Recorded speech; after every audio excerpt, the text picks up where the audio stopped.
Akọ́dá ayé ìbà. Aṣẹ̀dá ayé ìbà. Ìbẹni tó kọ́kọ́ jagá tòun tògóró. Ìbà àwọn tó kọ́kọ́ jọ̀gẹ̀dẹ̀ tòun tàgbàgbà. Ìbà àwọn àgbààgbà tí ń kọ́mọ nífọ̀ ojú àlá. Ìbà àwọn àgbààgbà mẹ́ta lóríta mẹ́ta abìdí yakata. Ìbà lọ́wọ́ Olúbíkin tó kọ́kọ́ jáwé. Ìbà lọ́wọ́ Ọ̀sán Ìbíkin tó kọ́kọ́ wégbò. Ìbò Olúwo, ìbò Dìbọ̀nà. Ìbà bàbá, ìbà yèyé. Àkànbí mo dé pẹ́rẹ́ bí ewé ìyeyè. Ẹ̀fún kan kò ní mọ́jọ́, èdè kan ò gbọ́dọ̀ di bàrà. Wọ́n kì í wọ́n rẹ̀ kì í tán lé aláró. Wọ́n wí wọ́n sọ òní tán lẹ́nu Alákànbí. Ọ̀rọ̀ àwọn ọmọ Ifẹ̀ àtàwọn ọmọ Ọ̀yọ́. Ó ti ń gbójú mi lọ, ó sì yẹ ká pera wa ṣàkíyèsí. Gbogbo ọmọ tó bá lè wo bàbá sùsùn tó pè lólórí burúkú. A jẹ́ pé bí wọ́n bá pe bàbá rà lé lọ́mọ àlè, a jẹ́ pé kò léèwọ̀, a jẹ́ pé bàbá tiẹ̀ náà ò jọ lójú. Ilé láti kẹ̀ṣọ́ ròde. Kó tó di pé social media dé, ó ti níwọ̀n ó kálukú lára rẹ̀. Ohun tí social media dé bá lára ó kálukú ni wọ́n wù níwà. Kí ló dé bá àbá gba orí ìtẹ́ yìí lórí ìtẹ́ wa ẹ sì jẹ́ àsinmi kásìmí mọ́tò wóró. Àwa ń pe Ọ̀ọ̀ni Ifẹ̀, à ń pè ní crocodile. À ń pa Aláàfin Ọ̀yọ́. À ń pè wọ́n lágọ̀ọ́dọ̀yọ́. Àwọn ó kọ bú. Orí ẹni tó bá láǹfààní tí bá ń bá wèrè jà, ẹ ti mọ̀ pé wèrè náà ni gbogbo wọn ni. Kí ni yàtọ̀ nínú àwọn tí ń bú Aláàfin Ọ̀yọ́ àtàwọn ọmọ Ọ̀yọ́ náà tí ń bú Ọ̀ọ̀ni Ifẹ̀? Jàmbá tà fún jàmbára, elételétéyé ẹ̀ yàtọ̀ síra yín. Ọ̀rọ̀ wo ló dùn lẹ́nu akọ́bẹ̀jẹ gbogbo ẹ̀yin tẹ́ ń bú àwọn ọba yìí bí ẹni láyé? Èyí ẹ mọ̀ ń gbèjà Aláàfin Ọ̀yọ́ ló nílẹ̀. Àwọn ọmọ Ifẹ̀ ò ní Ifẹ̀ lórísun. Dákun àwọn bàbá yìí atọ́ba tẹ́lẹ̀ kó tó jọba, gbogbo wọn ní tẹ̀tẹ̀ ògbògbó ti lómi tẹ́lẹ̀ kójò tó dé. Ẹ sì jẹ́ àfi wọ́n lẹ̀ wọ́n yóò tán ní só pàdé só. Ta nìkan tí ó jẹ tí ó mú dé bá tẹ́lẹ̀ kó tó dórí oyè. Kí lórí burúkú táwọn ọmọ ọ̀dọ́ sẹ̀yìn wá bá kiri tá à ń gbèjà wọn. Wọ́n mú fọ́tò Ọ̀ọ̀ni, wọ́n gbórí crocodile síbẹ̀. Wọ́n mú fọ́tò Aláàfin Ọ̀yọ́, wọ́n gbórí ọ̀bọ síbẹ̀. Ni mo fi pè yín lọ́mọ àlè. Ọmọ àlè ń bẹ l'Ọ́yọ́, ọmọ àlè ń bẹ n'Ífẹ̀. Kìí ṣe pé gbogbo orúwa yóò lọ́rọ̀ tá a fẹ́ sọ. Bára ní ẹni bá jalè ó ṣe là á wí. Ẹnu mi ọ̀gbá kí n bá Aláàfin Ọ̀yọ́. Ẹnu mi ọ̀gbá kí n ní Ọ̀jájá ni mo fẹ́ kọ́nu àbùkù sí. Bọ́ bá jọmọ ọkọ Yorùbá, tó jọmọ ọkọ Òtù lóòótọ́. Gbogbo wọ́nranwọ̀nran tá à ń ṣe yìí, á kàn mọ wò ó níran ni. Bàbá dákẹ́ jẹ́jẹ́, ayé lè ṣe bó o sónù. Orí ìdákẹ́jẹ́jẹ́ ìsìnpọ̀ nínú ìdákẹ́jẹ́jẹ́. Orí burúkú lẹ fi ń ṣayọ̀ọ́yọ̀ àti gùn kínní àti gùn kejì. I don't support any one of you. Kí lórí burúkú tá à ń bá kiri lọ́dún tuntun? Ìjà tẹ́ ẹ jà láti ọdún tó kọjá, ẹ tún wọ èní náà ẹ tún jà, kí lẹ bára yín jà sí jà? Supremacy. Ẹ wò kan tó ṣẹlẹ̀ lóńdó. Ẹ sì ń jà sí supremacy. Kí ni ó tá ń jà sí? Owó ni, ilẹ̀ ni, dúkìá ni, agbára ni. Ayé ti kúrò láyé ìgbà tẹ́ lè ṣígun tẹ́ lọ bára yín jà. Ohun tá a nídìí ni modern, educated, peace, unity, harmony, ìfẹ́ la ní láàrin ara yín la fẹ́ láàrin ara yín. Onírun yìí ló dìtàn. Níjọ́ wo lẹ ráwọn ọmọ Haúsá tí wọ́n bú àwọn kábíyèsí wọn báwa ṣe bú wọn? Níjọ́ wo lẹ ráwọn ọmọ Benin tí wọ́n bú kábíyèsí tí wọ́n báwa ṣe bú tiwa? Orí àlójútì. Ojútì ò sí lọ́yọ̀ọ́. Bẹ́ẹ̀ lójútì ti tán nífẹ̀ẹ́. Ibi àpè lórírun. Kò sójútì ibẹ̀ mọ́. Ibi àpè ní Ọ̀yọ́. Kò sójútì ibẹ̀ mọ́. Rádaràda lẹ̀yin méjèèjì ń bá kiri. Àwọn ọmọ ìlú méjèèjì. Rádaràda lẹ̀ ń bá kiri. Tá a bá ti mú sàkọ̀tún tá a mú sàkòsì ìsàkúsà lókù. Kí ni o ta rẹ fẹ́ mọ bára wa jà sí? Ṣáláàfin Ọ̀yọ́ ni ó béèrè ohun tí ó jẹ lọ́wọ́ ní Ifẹ̀. Àbọ̀ ní Ifẹ̀ ni ó béèrè ohun tí ó jẹ lálàáfin Ọ̀yọ́. Ìjà tí wọ́n jà tí wọ́n fi pín stéètì sí méjì. Tá a bá wo Ọ̀ṣun wà lọ́dà Ọ̀yọ́ tẹ́lẹ̀. Wọ́n pe ìjà yóò tún tán. Ayé ti kú ò láyé ká mọ ṣígun ká mọ bára wa jà. What are we fighting for? Ìbéèrè mi nìyẹn lọ́dọ̀ ọmọ Ọ̀yọ́. Ìbéèrè mi nìyẹn lọ́dọ̀ àwọn ará Ifẹ̀. Ṣé ilẹ̀ là ń jà sí ni? Ṣé ẹrú là ń jà sí ni? Kí ni wọ́n tá ń búra wa tá yẹ̀yẹ́ àwọn bàbá wa sí? Aláàfin Ọ̀yọ́ ọba mi ní. Bàbá mi Ọ̀jájá bàbá mi ní. Kí ni wọ́n tá ń jà sí gan? Can you please tell me? Àwọn ará àwọn ọmọ kéékèèké tí wọ́n ti já lẹ́nu ọmú wọ́n á sọ̀rọ̀ sọ́ni Ifẹ̀ gbàkà. Àwọn àgbàyà kan náà ló sì dálẹ̀. Gbogbo yín pátá lẹ nítàn. Tí wọ́n bá fẹ́ láǹfààní tí wọ́n bá fẹ́ júwe pé o rántí mọ́ àkàn tó máa ń ṣe prógámù tó máa ń sọ̀rọ̀ Aláàfin Ọ̀yọ́ wọ́n mọ orúkọ rẹ̀ o. Bí wọ́n bá sì fẹ́ sọ̀rọ̀ wọ́n ní o mọ́ máa tó máa ń bú Ọọ̀ni Ifẹ̀ yẹn o ti gbàgbé. Sórúkọ rere ló ní nínú ìtàn orílẹ̀-èdè yìí. Sórúkọ rere ló ní nínú orísun yìí. Rádaràdá ni gbogbo yín bá kiri tẹ́ ẹ̀ bá rẹ́ni sọ fún yín. I don't support any one of you. Ìkan parọ́pọ̀ wọ́n mọlé ńlá. Èrò parọ́pọ̀ wọ́n màgìyàn. Àwọn oyin parọ́pọ̀ wọ́n ṣafárá. Torí ọjọ́ iwájú àwọn ọmọ wọn. Ẹ̀yìn kan jẹ́ ọ̀kan lọ́mọ Oòduà. Ìkan jẹ́ ọ̀kan lọ́mọ Yorùbá. Gbogbo àwọn tí wọ́n fi jọ̀kan lọ́mọ yìí ṣé wọ́n lè fèmí àti ẹjọ̀kan lọ́mọ? Olówó làwọn méjì fi jọ̀kan lọ́mọ. Oníkálùkù roko sọ́dọ̀ ara rẹ̀ sọ ẹni tó roko sọ́dọ̀ tiẹ̀. Ẹ fà wọn méjèèjì lẹ̀. Bí wọ́n bá wọn sọ tí wọn ò bá gbọ́. Bá a bá bẹ̀ wọ́n tí wọn ò bá gbà. A ti sọ fún wọn pé àìláṣọ lọ́rùn pàká ó tàpérò gbogbo ọmọ oríwo.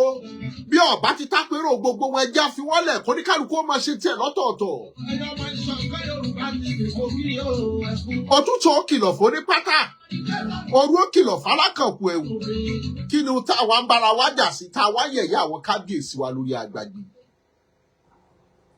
A yẹ̀yẹ́ àwọn bàbá wa lórí agbágbé. Àsọmọdìgbà àwùyọ́. Ara àwọn àgbàlagbà tó ti over 50. Táwọn náà wá sọ diṣẹ́ tí wọn ò ní làákàyè. Àwọn ará wọn ọ̀dọ́. Ìjíǹjí ayé rẹ. Èpè orí ìtẹ́ ló fi wá viewers. Èpè orí ìtẹ́ ló fi wá owó. Bá a ṣe ní gbogbo nǹkan dàrú tó. Àwọn nǹkan kan sì ń bẹ nínú ààfin tí ń jẹ́. Kí ni ibi tí ò sọ lálọ̀pọ̀lọpọ̀ wá wọ́lá gbogbo ọ̀pọ̀lọpọ̀ tí wọ́n ń gbìjà Ọọ̀ni Ifẹ̀ àbọ̀ ọ̀pọ̀lọpọ̀ tí ń gbèjà Aláàfin Ọ̀yọ́ monetization ọ̀pọ̀lọpọ̀ wọn fi ń ṣe. Èyí tó bá jẹ́ wípé ó nífẹ̀ẹ́ orí irun rẹ̀ jídòjídò yóò kàn gbàgbọ́dọ̀ lọ́wọ́ ni Ọọ̀ni Ifẹ̀ ò sọ̀rọ̀ Aláàfin Ọ̀yọ́ ò sọ̀rọ̀ Onímílíkì ò síwìn kò síwìn alágogo ló ṣe èrè. Àwọn méjèèjì ẹ fi wọ́n lẹ̀ bí wọ́n bá bára wọn dé bàbá wa ṣì kìíní lónìí a rí tẹ́lẹ̀ yọ sọ̀rọ̀ tàbá rí tọ̀hún a rí tí wọ́n sọ̀rọ̀ ẹ fi wọ́n lẹ̀ wọ́n yó ní so ń pàdé so ọlọ́lá ni wọ́n kò ṣe dispute oríṣiríṣi ìtàn là ń rí bẹ́lẹ̀ yìí bá pàtàn tòun ó pàtàn sọ̀rọ̀ ìtàn la fẹ́ jẹ́ bí abọ́rọ̀ wà dé yìí bó la ṣe fẹ́ explore bó lórírun wo ṣe dàgbà we are just here fighting each other unnecessarily àkọ́kọ́ both of you ló ní jurisdiction bí tẹ́ ẹ lè dé you are just public officers àtẹni tó jẹ́ co-chairman àtẹni tó jẹ́ rotation chairman gbogbo ọba lónìí you are under public officers you don't have any final say you can be expelled dethroned by any city governor Ṣèyí Mákindé can dethrone Aláàfin Ọ̀yọ́ Akeem Ọ̀wọ́adé ikú bàbá yèyé likewise Adeleke can dethrone Ọọ̀ni-Ifẹ̀. So what are we fighting for? Tell me. Yorùbá ní téèyàn bá sọ ohun tó ò fẹ́ gbọ́ má dá lóhùn kó má bàa ṣàfikún ariwo. Whenever they say what you don't want to hear, why don't you keep silent and watch there?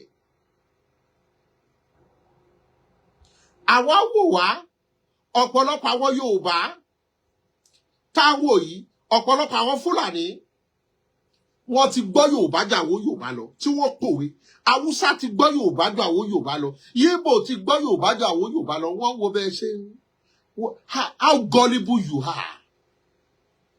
Orí viewers inú ẹ̀ ń dùn èpè orírun lẹ fi ṣeré o.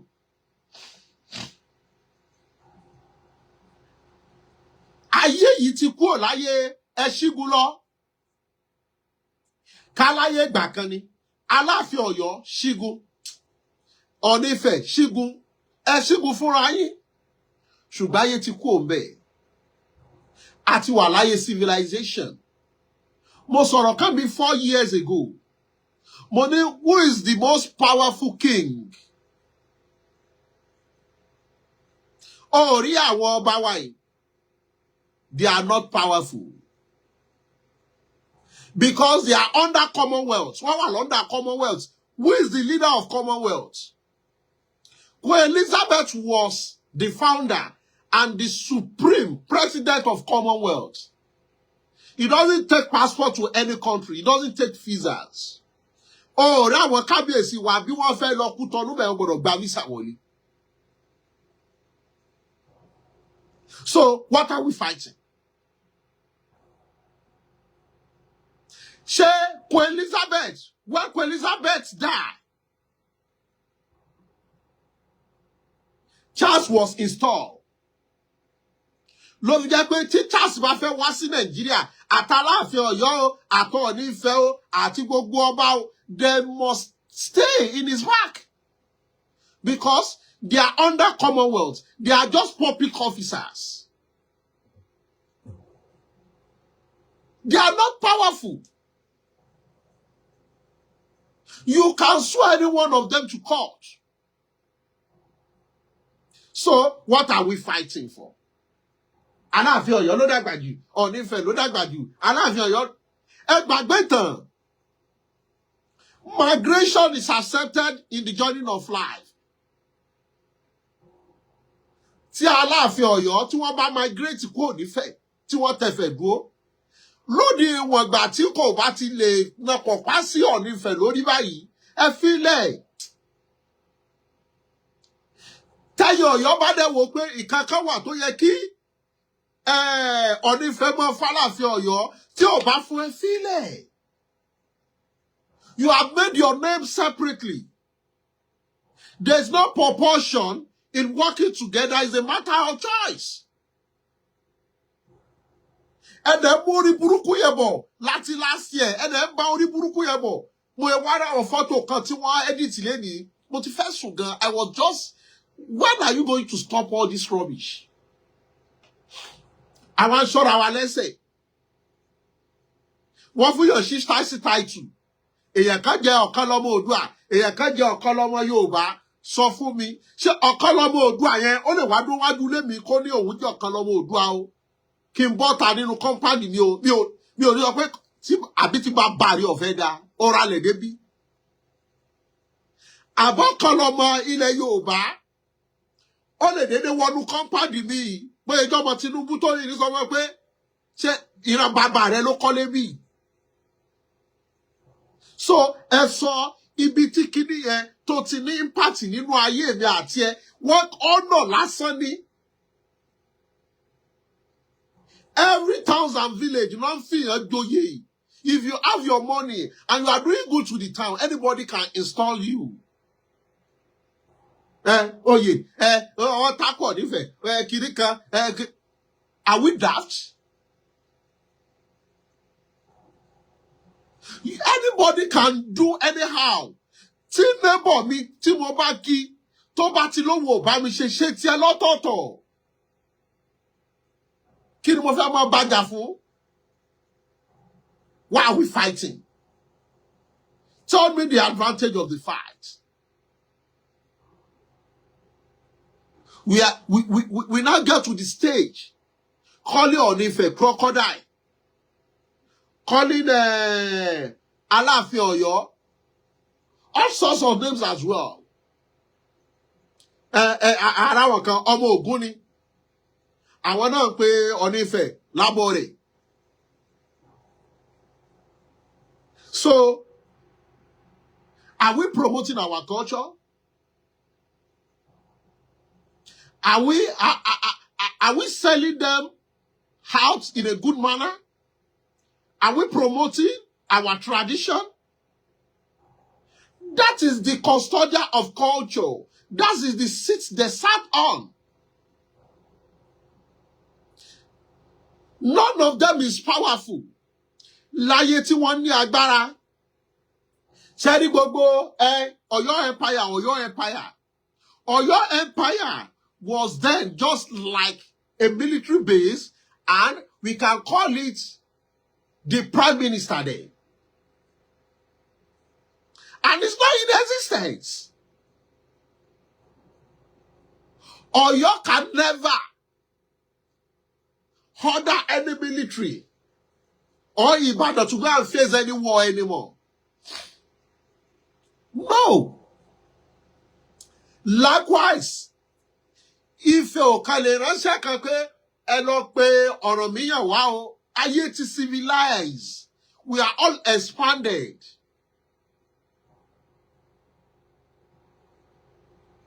Igi tá a gbìn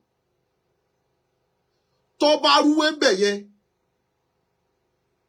Ìyẹn ò ní ká bẹ́ ìyá adìẹ kí igi tá a gbìn kó wúwo. So, èmi ò rí cause fún alarm tẹ́yìn ọmọ kan.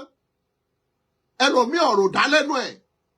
Ẹlòmíì fóònù tó fi yá kiri go dá òun go tí ìmọ̀ bí tó fẹ́ gbé ayé ẹ̀ka. Aláàfin Ọ̀yọ́, kiri kan, ẹ̀rẹ́ lómi náà kò tí jọmọ 25 years lọ òun náà pàtàn. Ìwé mélòó ló ti kà? Ọ̀nà mélòó ló travel dé? Ẹni tó ń pàtàn yìí, ẹni kò korí kìlú ẹ̀. Kò mọ orí kìlú ẹ̀ gan òun náà pàtàn. Ẹ gbọ́ tán mí lẹ́nu ẹlòmíì báyìí ẹ wò pé sórí eléyìí ti dàrú ni kí ló ń sọ? Kí ló dé tá a wúwo ọmọ àlè? Nítorí tó ò bá jọmọ àlè, ọmọ àlè Ifẹ̀, ọmọ àlè Ọ̀yọ́ ni, ọmọ àlè Ọ̀yọ́, ọmọ àlè Ifẹ̀ ni. That is it. Because how can you just come out? Kẹ́ ẹ máa bú odidi Ọọ̀ni Ifẹ̀ ní crocodile. How can you come out? Kẹ́ ẹ máa bú Aláàfin Ọ̀yọ́, kẹ́ ẹ máa bú ní Ṣàngó àbí kẹ́ ẹ máa bú ní onígbéraga àbí ẹ fi oníkálùkù lẹ̀ èyí tó bá ti ká lára nú wọn kó sígun fúnra wọn kán para wọn tá a bá ti wí tí wọ́n láwọn ò gbọ́ tá a sọ tí wọ́n láwọn ò gbà ẹ fi wọ́n lẹ̀ ìjà tí wọ́n ń bára wọn jà ìjà tí ò ṣe sọ síta ni bẹ́ẹ̀ bí eléyìí á ní mi ò bá láàfin Ọ̀yọ́ já o àjọṣepọ̀ tó dán mọ́rán wà lọ láàrin ara wa síra wa bí wọ́n dọ́dọ̀ nífẹ̀ẹ́ alẹ́ èmi kan wà á sórí ìtẹ́ láti wá tún orírun bàbá wa ṣe àìdè wọ́n kàn wú sínú síra wọn ni ẹjọ́ máa wú kí wọ́n jọ wú para wọn kí wọ́n jọ máa fẹ́yín sínú síra wọn nítorí tí wọ́n bá mọ̀ sí àwọn méjèèjì kí wọ́n jọ ṣe fídíò kí wọ́n jókòó pé mi ò rámọ̀ kankan ṣe they are both happy about it ṣé nítorí afọ́jú lòjò ṣe kù nítorí adití lòjò ṣe ń ṣú they have people by their side who watch they see everything online they observe everything so why can't you call ourselves into order àwa ń ṣèlú àwa pínra wa àwọn kan version gbogbo ẹ̀yọ́ ọba náà àwọn ọba kan tẹ̀lé Ọ̀ọ̀ni Ifẹ̀ àwọn ọba kan tẹ̀lé Aláàfin Ọ̀yọ́ òṣì lẹ́jọ́ ń ṣe. ṣé orí ìtẹ́ wọ́n máa fi yáró ni. nígbà tẹ́yìn wà ń bẹ̀ nísìnyí tó bá dọ̀la kí la fẹ́ jẹ́ kó kù lẹ̀. kí la fẹ́ jẹ́ kó kù lẹ̀. ẹ lọ sáwọn Emirates àwọn ọba wọn ló pàṣẹ ìlú wọn even àwọn tó colonize wa tá a pè ní British Empire àwọn Charles àwọn ni wọ́n sì ń pàṣẹ ìlú wọn ẹ̀yin ẹ lè pàṣẹ local government o tẹ́ ń bára yín jàjà dìde nìyẹn o ẹ lè pàṣẹ local government there's nothing tí parliament fẹ́ ṣe ní British Empire tí wọ́n ní lọ gbé bá Charles pé Charles sign this document ta ló yan prime minister ní British kábíyèsí wọn ni gbogbo currency wọn ìgbà tí Queen Elizabeth wà láyé ìyá Ṣàlí ni wọ́n fi síbẹ̀ Elizabeth ló wà ńbẹ̀ nígbà tí Charles ti wọ ọbẹ̀ nísìn ta ni wọ́n fi sórí currency wọn ọba wo nínú àwọn ọba wa ló wà níbi owó àwọn tó colonize wa nìyẹn o tí wọ́n kó wa lẹ́rú àwọn sì ń lo ọba tiwọn there's what we call the bloodlines àwọn ẹ̀jẹ̀ ìbí ọ̀dọ̀ tiwa ìletò síletò àwọn bọ́mọ bára wọn jà lórí ilẹ̀ we are still Africa with that black mentality we are fighting ourselves gbogbo ìtàwé náà nísìnyí àrídìdì nìkan tí ó kọ́mẹ́ǹtì síbẹ̀ tí ó mọ bẹ́ẹ̀bù we are getting old every day by day ọjọ́ tó ní kálukú ó lò lórí ìtẹ́ ìdínkù ni kò lékún kí lẹ fẹ́ gbórí ìtẹ́ ṣe tá a bá fẹ́ sọ̀tọ̀ bàbá wa Adésọjí Adérẹ̀mí ó ní bá ṣe sọ̀tàn wọn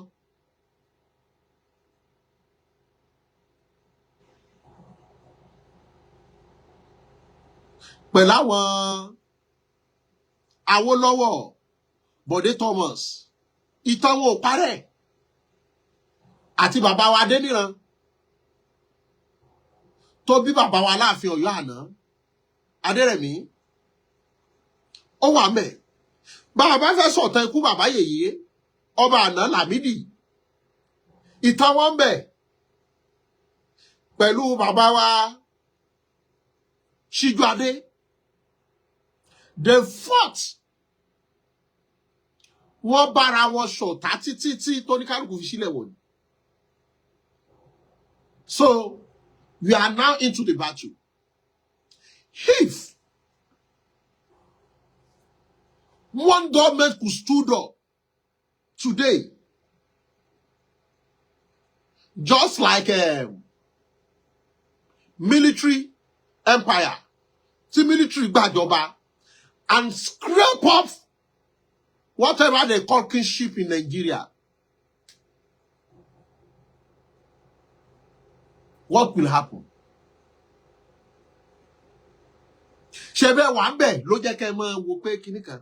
What will happen? Nada will happen. Nothing will happen. Go and ask those in the military then. Àwọn tó sáwọ̀ gbó sáwọ̀ gbó, àwọn tó sáwọ̀ gbé sáwọ̀ gbé. Láyé Abacha. Kí wá là ń jà sí?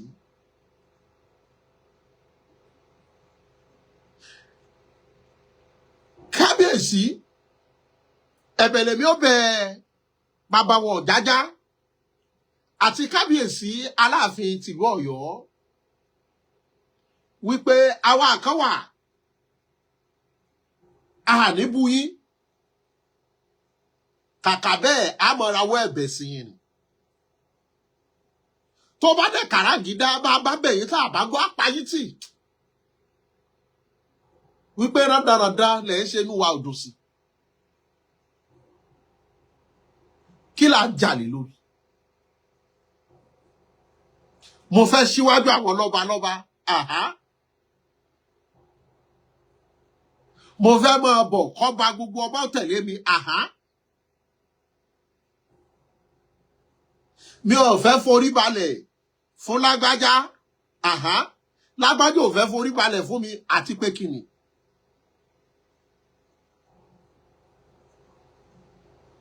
Ẹ jẹ́ kólúkálùkù everybody behave like civilized people.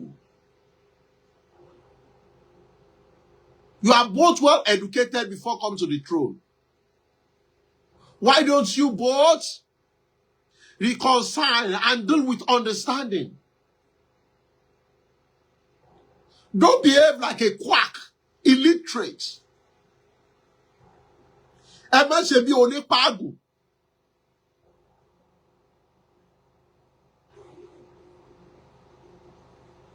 Báwọn bàbá wa bá ṣe kinní kan gbà kan tó bá kù díẹ̀ káàtó, àwa lè sọ di dọ́gbadọ́gba tájọ mọ́ fi jùjù.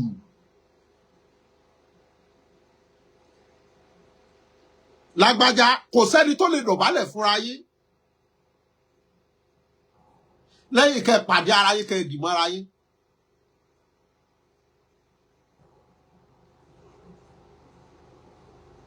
Aláàfin Ọ̀yọ́ kò lè rọ́bà. Ìlú wo ló súnmọ́ wa ní Ọ̀yọ́ yẹn náà? Ọba Ìbàdàn kó wá ní kò kí òun dáadáa. Bẹ́ẹ̀ tá a bá wò tán, baálẹ̀ ni wọ́n ní Ìbàdàn láyé ìgbà tí Aláàfin Ọ̀yọ́ ti ń dádé. Ṣùgbọ́n ayé ti Civilized, oníkálùkù ti ń fìrù yọ̀rù. Nítorí ọmọdé àná yóò padà dàgbà bó dọ̀la. Ẹ ti jọ wà nípò pé àbọ̀ òní kábíyèsí. Ẹ wá ṣe yọ̀bọ̀, ẹ wá fún àwọn ọmọ kéékèèké tó yẹ kí ọmọ kan ṣẹ̀kẹ́ ní ẹ lọ gbé wá láàfin. Àṣẹ ọba dà lẹ́nu. Mo wo kiri kan ọba Bìní, èèyàn kan sọ̀rọ̀ sí, àwọn ọmọ ìlú ẹ̀ gbé, wọ́n dẹ̀ gbé lọ sáàfin. Ta ló lè gbé wá sáàfin yín nìsín? Kò sáṣẹ ọba mọ́. Ẹ kàn wá ń bẹ̀, sorry to say o, ká wọ agbádá, ká wọṣọ, ká kórùkẹ̀rẹ̀. Ohun tá a fẹ́ láàrin yín, àṣẹ ọba ni kẹ́ ẹ dá padà, kẹ́ ẹ dáfẹ́ padà. Ìfẹ́ ti sọnù. Ẹ ò nífẹ̀ẹ́ ara yín. Kí ló dé tẹ́ ń gbèrò? Kí Lágbájá ó ṣubú, kí Tàmẹ̀dù ó ṣubú, àṣìṣe ara yín làwọn ọmọ ìlú yín wá káàkiri.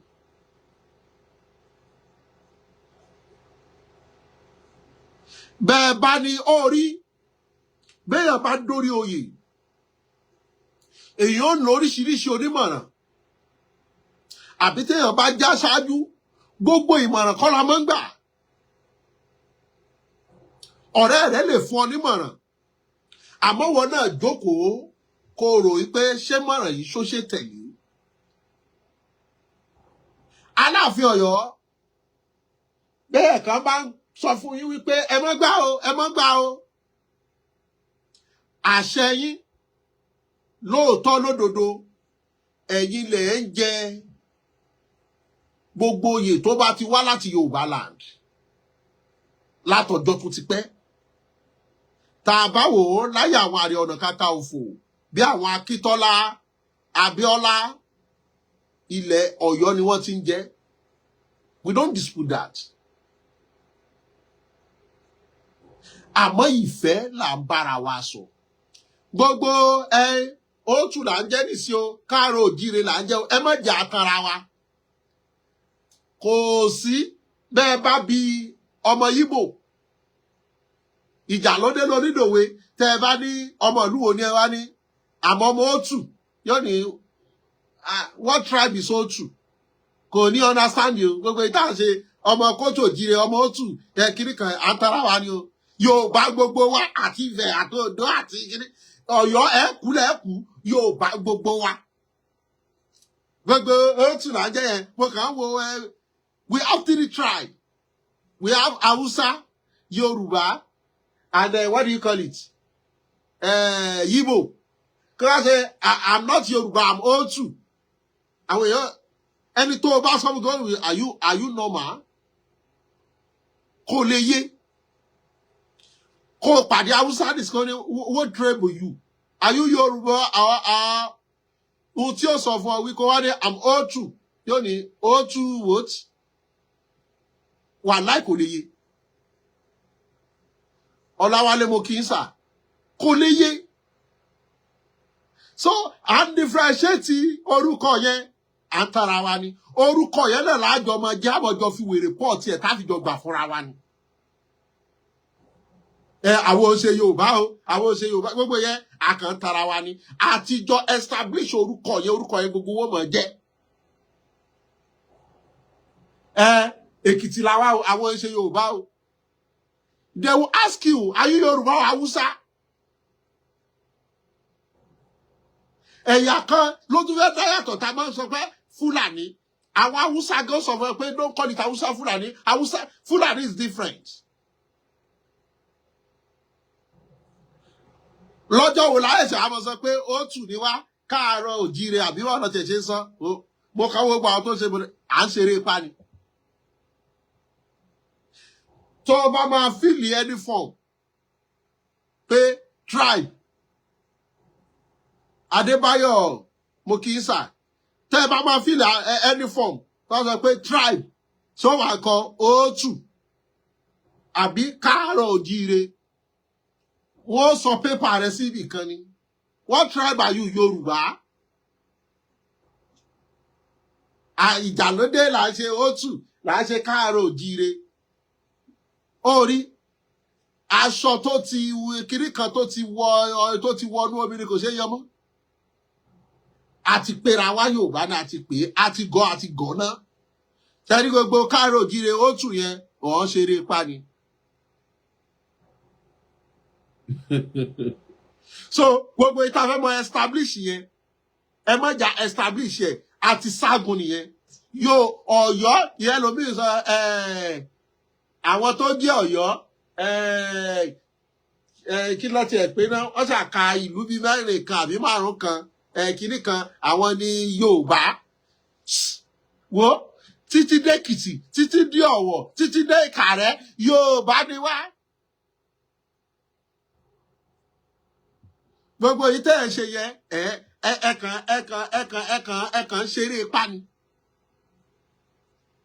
There's no way they want to ask you what tribe are you? Rani, I'm Òtù, I'm Oòduà. Even any sensible Yoruba will say Òtù. Even a bigger kí n pàdé èèyàn kó máa bóyá ó sọ èyìnbó mo wá ní white tribe you ó wá ní I'm O2 mi ò lè kọ́kọ́ ronú lọ bí Yorùbá màá kọ́ O2 màá pè bí ẹ̀mẹ́ta kí n tó rántí pé hey sorry now I remember nítorí kò sínú skull mi ìwọ tó sọ náà pé O2 lọ wo kíní national ẹ pé what tribe are you ṣé O2 ló kọ síbẹ̀ ṣé O2 ló kọ síbẹ̀ O2 kọ káàró jire ni so àwọn orúkọ kan wà ó ti di mọ́tí bá ṣe jọ lóòótọ́ nìyẹn kí wọ́n pa ọmọ mi kalẹ̀ ní ìsìn pé what tribe are you yóò sọ mi pé daddy I'm Yorùbá náà ṣé wọ́n àyẹ̀sẹ̀ mọ̀ sọ pé ṣé O2 ṣé mo fẹ́ dorí ọmọ rú ni. so ìjà tó dé táwọn àdìrẹ́jẹ́ tí O2 tà sọ ìkíní kan ibo ló tù dé we are all Yorùbás. Is it that what do you call it?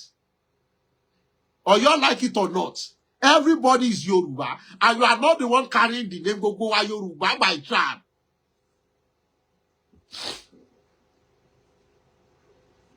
So Gbogbo wa ń jẹ́ Yoruba yẹn, iyo ní kí Ọ̀yọ́ tẹ gbogbo wa mọ́lẹ̀ bàṣubàṣu, you are all Yorubas. Èlè torí pé mo jẹ́ Yorùbá nìsín, kálàfin Ọ̀yọ́ wá dédé bọ́ síwájú tàbí bẹ̀yẹn kó ní kúlẹ̀ ń bẹ̀yẹn, màá kọ́ òpin kí ni tèmi àti tí. Ayé ti wà civilized, we go to court. So, ohun tó bá wà ń bẹ̀ ní ká ẹjẹ́ ṣe bí ẹni tó kàwé bí ẹni tó gbọ́n.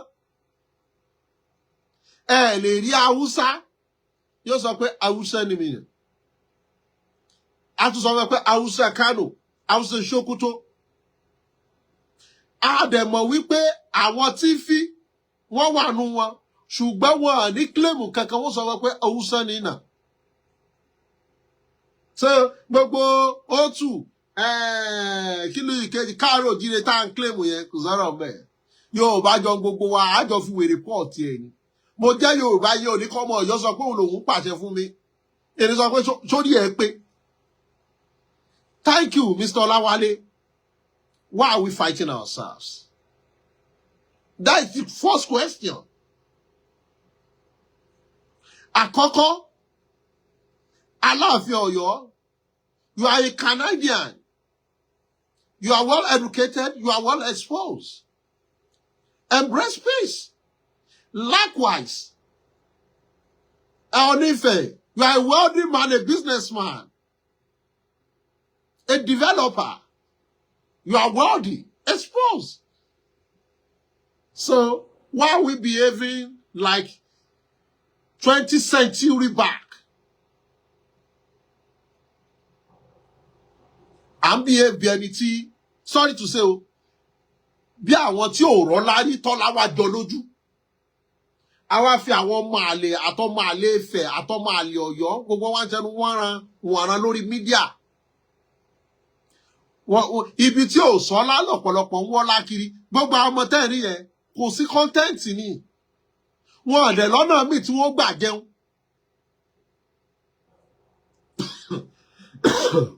wọn lọ́nà míì tí wọ́n gbà jẹun lẹ́fi rò pé wọ́n ń gbìjà Ọ̀yọ́ àbí wọ́n ń gbìjà Ifẹ̀ kò sọ́nà oúnjẹ míì kárí wọ́n lọ́nà oúnjẹ míì wọn ní ṣe tó bẹ̀ yẹn 80% tẹ́ ẹ bá láwọn tó mú kankan ẹ lọ wá ní wọn wò wọn níṣẹ́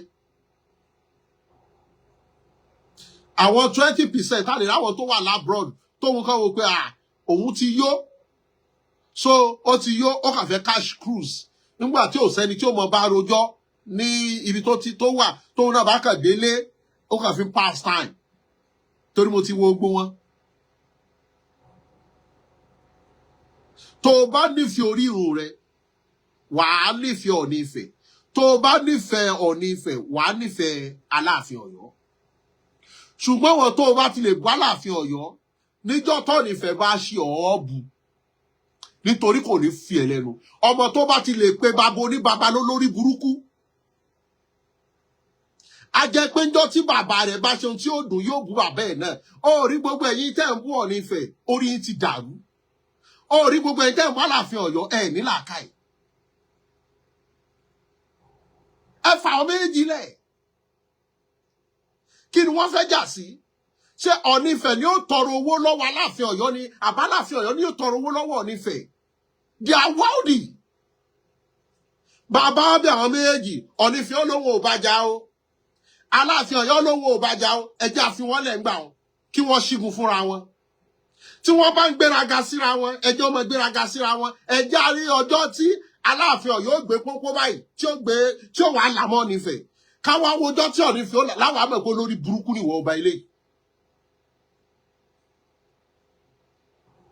So àwọn méjèèjì wọn bára wọn jàjà inú wọn àjà síta àwọn ọmọ kan tí ò ní làákàyè wọn wá bọ́ síta oníkálùkù ẹ wá ń perú Ọ̀ọ̀nifẹ̀ yẹn ẹ ń pe crocodile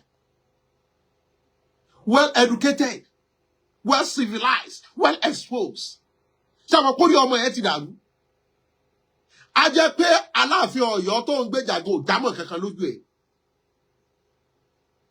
fọ́tò tí mo rí rọ̀lẹ́ yìí ẹ wá gbé orí kan ṣé ẹ ń pọ́n orí adélé ni èpè orí ìtẹ́ gbogbo yóò gbà èpè orí ìtẹ́ lẹ́ gbà.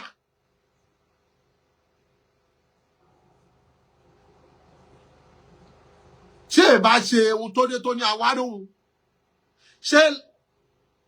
ṣé bá a ṣe wá wà yìí níbi abadé yìí wọ́n lọ jagun lóńdó wọ́n ń kó wọn lẹ́rú ẹ̀yin ọba yẹn ẹ wá pè pé kẹtì ẹ wá pàtìjú tì kẹ dìmọ́ra yín kẹtì kẹjọ lọ òde bí ẹ̀ẹ̀mejì kájọ rí yín pọ̀ kí inú wọn dùn tó o bá rò pé mi ò bọ̀ bú Ọ̀ọ̀nifẹ̀ ó tanra rẹ ni o tó o bá rò pé mi ò bọ̀ bú Aláàfin Ọ̀yọ́ ó tanra rẹ ni o mi ò ní lanu mi ṣe àwárà àwọn àgbàyà tó ti lé 50 years àwọn náà ràndán rodo báwọn ọmọdé ọba gbọ́n sẹ́yìn àgbàlagbà náà ṣe làákàyè kò nítumọ̀ gbogbo ẹni bá wọ́là síbi tí ọba sọ́là yọ padà tẹ́ gbogbo ẹ̀yin tẹ́lẹ̀ ń gbìjà wọn yìí tá a bá wo 70% lórí monetization orí Facebook àti YouTube ló ń ṣọ̀pọ̀lọpọ̀ kìí ṣe pé ń jàjà yẹn láti inú ọkàn wá ẹlòmíì jà nítorí recognition ẹlòmíì jà nítorí àbáyímọ̀ bóyá kó fún mi lóyè àwọn tí wọ́n fún lóyè wọ́n fún lóyè yẹn ọ̀kan lọ́mọ Oòduà àtọ̀kan lọ́mọ Yorùbá àwọn èèyàn gidi wọ́n fi joyè tẹ pámọ́ṣẹ́ rẹ iṣẹ́ rẹ ni ọgbájúmọ́ ọ̀kan lọ́mọ Oòduà ò lè ránjẹ sínú ilé mi ọ̀kan lọ́mọ Yorùbá ọmọ Tinubu òun kọ́ ní ránjẹ sílé mi I'm less concerned anybody can give anybody she stands title baálẹ̀ àdúgbò gan fún yàn lóyè ẹ̀dẹ̀ wá mú òye kankan ẹ wá ń ṣépè fúnra yẹn ń búra yín lórí kíni àwa sọ the version gbogbo ọ̀rọ̀ tá à ń sọ yẹn ó tù káàárọ̀ òjíire ni wá we are deceiving ourselves tó bá ní òfìlì fọ́ọ̀mù kan tí wọ́n béèrè tribe what tribe are you lọ fìlì ó tù àbí kó fìlì káàárọ̀ òjíire síbẹ̀ káàárọ̀ òjíire kọ́ ó tù kọ́ yóò bá gbogbo wa káwọn ará Ọ̀yọ́ lọ mọ̀ gbogbo wa lájọ ń jẹ́ Yorùbá ẹ̀yin kọ́ lẹ̀ ń jẹ́ Yorùbá wo Ifẹ̀ Yorùbá ni wá gbogbo wa ti jọ mọ̀ pé Ìjẹ̀bú Yorùbá ni gbogbo wa what tribe are we are Yorùbás Abẹ́òkúta Ẹ̀gbádé wa we are Yorùbás Èkìtì we are Yorùbás gbogbo tẹ̀dé kìíní kan ìlú mẹ́fà ní jẹ́ Yorùbá yẹn à ń tanra wọn òṣì là ń ṣe tó o bá ti fẹ́ travel tí wọ́n fìlì pé tribe wo ni ẹ lọ kọ káàárọ̀ òjíire àbí kó kọ òtù síbẹ̀ kọ Yorùbá tá à ń tanra wa jẹ ẹ̀tàn lásán ìfẹ́ ní kẹjá jọ lù láàrin ara wa ogun tí ń wọ̀ wá wọ́n ti dòǹdó àwa wà bí ta ti ń jà sí èmi ni ó yàrí ọ̀nà Kakanfò mo láwọ̀ kan náà tó ń ṣe kí bàbá wa ò ní ìrìṣà kí wọ́n fún olóyè Sunday Igboho náà ní Ààrẹ Ọ̀nà Kakanfò olóyè Sunday Igboho àkọ́kọ́ kò gbogbo tó tiẹ̀ ń jẹ́ oyè dé yẹn àtilẹ̀ kò wọṣẹ́ kò gba tiẹ̀ gbogbo oyè olóyè dé yẹn kò sọ̀rọ̀ mẹ́ bàbá wa Gani Adams wọ́n fi joyè ṣé wọ́n róyè yẹn gan lò ṣé ààrẹ Gani ó kàn lè dédé pàṣẹ pé ó yá ẹ ṣígun ọbì kan oyè ti di mo kàn fẹ́ fi níyì ni kò ní túmọ̀ kankan mọ́ Ààrẹ Ọ̀nà Kakanfò bí wọ́n fún Ìgbòho ní Ààrẹ Ọ̀nà Kakanfò ṣé yóò fi ṣígun ni ọ̀nà lásán lóyè nísìn gbogbo balógun mélòó ló lọ sójú ogun mọ́ balógun kan talẹ̀ ni àwọn balógun ní ìsìn wọ́n kàn jẹ́ balógun fi talẹ̀ ni tó ti yọ kò sí ẹ̀yà kankan ò bá lórí ogun kankan mọ́ Ààrẹ Ọ̀nà Kakanfò ò jagun kankan mọ́ a kàn ń jagun ẹnu lókù sóògùn kíni Ìgbòho náà wá jà Ààrẹ Ọ̀nà Kakanfò ẹ mọ̀ jà tara wa ìfẹ́ la nídìí we are well civilized how will you promote our culture how will you promote our heritage how will you promote our fathers they are our fathers Ọọ̀ni Ifẹ̀ is our father likewise Aláàfin Ọ̀yọ́ is our father Àkànbí mo fẹ́ máa fi èyí ṣe lọ bó bá wù yẹn gbọ́ bó bá wù yẹn mọ́ gbọ́ gbogbo ẹ̀yin ọmọ àlè tẹ láǹfààní tẹ sọ wọ́n di igbá àwùyọ ẹ múra sí èpè orí ìtẹ́lẹ̀ ẹgbà ẹni tó jọba tìlú rojú ọba ni o èyí tó jọba tìlú tú ọba ni àmọ́ ìtàwọn méjèèjì kò ní ṣaláìmọ́ sọ́ra rẹ̀ arántí ìtàn bàbá wa Adésọjí Adérẹ̀mí pẹ̀lú bàbá wa Adéníran arántí ìtàn bàbá wa